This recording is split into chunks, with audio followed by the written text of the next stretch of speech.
esta es la situación. En tu iglesia evangélica hay un evento público, por ejemplo, unas conferencias especiales o un acto de bautismos o la típica fiesta de Navidad que teníamos antes de la pandemia. Pero mira tú por dónde invitas a amigos tuyos que, pues algunos son católicos no practicantes, pero se identifican como católicos. El predicador o el que preside la reunión, pues a lo mejor hace una referencia al catolicismo romano, pero no lo hace en términos muy amables. Puede ser despectivo, puede condenarlos o puede tildarlos de cualquier otra cosa. Esto hace que el visitante, el invitado, no se sienta para nada bienvenido. Y es normal. Te han invitado a un evento para luego atacar tu religión. Y es cierto, estás en un local de reuniones evangélico, no es una parroquia, pero eso le da derecho a ofender o a hacer de menos a nuestros visitantes. Yo no sé cómo funciona la cosa en otros países. Yo soy español, vivo en España y conozco la realidad de España. En España hemos tenido libertad religiosa desde no hace demasiado tiempo. Y la libertad religiosa que hubo en el franquismo era una libertad religiosa que estaba lejos de ser una libertad plena. Se toleraban ciertas cosas, pero se castigaban muchas. Yo he conocido a evangélicos ya mayorcitos, algunos de ellos están en la presencia del Señor, que han sufrido mucho durante los tiempos del franquismo, incluso durante los primeros días de la democracia. El franquismo, la dictadura de Francisco Franco, privilegió al catolicismo romano y esta religión era la religión oficial del Estado. Es más, España se definía como una nación católica romana y el catolicismo estaba presente a nivel institucional y en todos los símbolos del Estado y actos del Estado. Un señor al que le tengo mucho afecto fue uno de mis ancianos. Me contó cómo cuando intentó casarse por lo civil para poder tener una ceremonia religiosa en un local de reuniones evangélico, en una de las iglesias más antiguas de Madrid, pues no le permitieron casarse. Sencillamente no le permitieron casarse. Lo tuvieron más de un año yendo a una comisaría y al registro civil y le llegaron a ofrecer pagarle la boda por el rito católico. Es decir, que aunque no comulgara ni se identificara con el catolicismo, hiciera la pantomima de tener una boda católica, se la pagaban, pero le permitían casarse. Estuvo más de un año yendo a la comisaría a intentar convencer a las autoridades para que le permitieran casarse. En algunos de los casos, la respuesta que recibió fue una respuesta violenta, palmetazo en la mesa y diciendo por mis narices, que no dijo eso, dijo otra cosa peor, usted no se casa.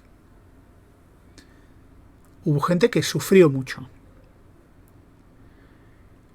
Algunas de estas personas que han sufrido no han reaccionado bien. La respuesta cristiana, la respuesta bíblica es un llamado a perdonar. A perdonar y a que, como dice la Escritura, nuestra amabilidad sea conocida, nuestra gentileza sea conocida por todos los hombres, incluso por aquellos que nos oprimen y nos persiguen. No digo que no sea fácil, tiene que ser un sapo difícil de tragar, ser amable con aquel que te está persiguiendo. Algunos no han reaccionado bien y algunos siguen condenando y atacando a esa religión que tanto les persiguió y tanto se lo hizo pasar mal. Otros no. Otros han mostrado amor el amor que Dios nos pide que mostremos, perdón y amabilidad. Conocí a un hermano, a un cristiano de un pueblo de Andalucía, una zona pobre, una zona que si las capitales son católicas y el poder de la Iglesia Católica en esos tiempos era grande, en los pueblos no os podéis imaginar el poder que tenía el sacerdote en el pueblo. El sacerdote era una autoridad como lo era el alcalde o lo era la Guardia Civil, los cuerpos policiales. Este señor evangélico tenía un hermano, también evangélico, habían conocido al Señor, y él era maestro. Pero él no podía encontrar trabajo porque todas las escuelas eran religiosas y ninguna escuela contrataba a este hombre.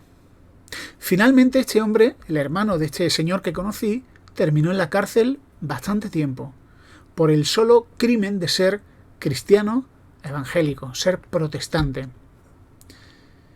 Sus convicciones religiosas lo convertían en alguien sospechoso y además el hecho de ser maestro pues lo hacían culpable o sospechosamente culpable de influenciar con las doctrinas evangélicas a los niños españoles.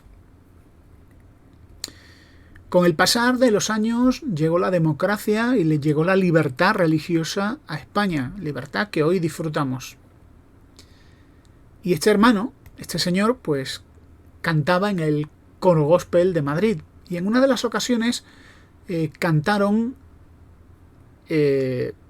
tuvieron un evento musical en una ciudad importante de Galicia a la que acudió el obispo, una autoridad religiosa. Y este hermano estaba allí junto con otros cantantes cantando para la gloria de Dios y para disfrute de muchas personas, entre ellas un obispo católico romano. Hay una tradición evangélica que cuando se canta el Aleluya del Mesías, pues todo el mundo se pone en pie. Es una tradición protestante y cuando llegó el momento de cantar el Aleluya, el obispo, en señal de respeto y yo creo que también en señal de identificación, se puso de pie. Y este hombre me decía, ¿y sabes qué hacía yo, Julio? Yo lloraba. Lloraba acordándome de mi hermano el que estuvo en la cárcel, de mi hermano el que no encontraba trabajo por ser cristiano evangélico. Ante esas heridas, tú puedes reaccionar de dos maneras. Tú puedes reaccionar con violencia, quizá una violencia más suave, pasivo-agresiva, desde el púlpito, intentando condenar, o puedes reaccionar con amabilidad. También entendiendo que esos católicos no son los católicos de ahora. Y ojo, con esto no quiero decir que comulguemos con todas las doctrinas del catolicismo romano. Yo no soy católico romano, yo soy cristiano evangélico y no acepto muchas de las enseñanzas que ellos tienen. Pero una cosa bien diferente es el perdón, el amor, la cordialidad, la gentileza que Dios nos pide. Si en alguna ocasión has visitado un local de reuniones evangélico y te has encontrado con estas actitudes, quiero pedirte a ti comprensión, porque normalmente detrás de cada persona se esconde una historia que no sabemos cuál es y una historia que puede esconder heridas. Y los cristianos evangélicos estamos lejos de ser perfectos. El cristianismo evangélico realmente no es para gente santa. El cristianismo de la Biblia, el que enseña la Biblia, no es para santitos, sino para gente rota y para gente herida. Aquellos que reconocemos nuestra miseria, nuestra incapacidad para llegar al estándar de Dios y hemos puesto nuestras vidas en manos no de un profesor de religión, sino de un Salvador. Ese Salvador es Jesucristo. Jesucristo es Salvador. Y eso quiere decir que la justicia del perfecto Hijo de Dios, el valor incalculable de su vida perfecta y de obediencia, fue ofrecida en la cruz en favor de gente miserable y rota como nosotros.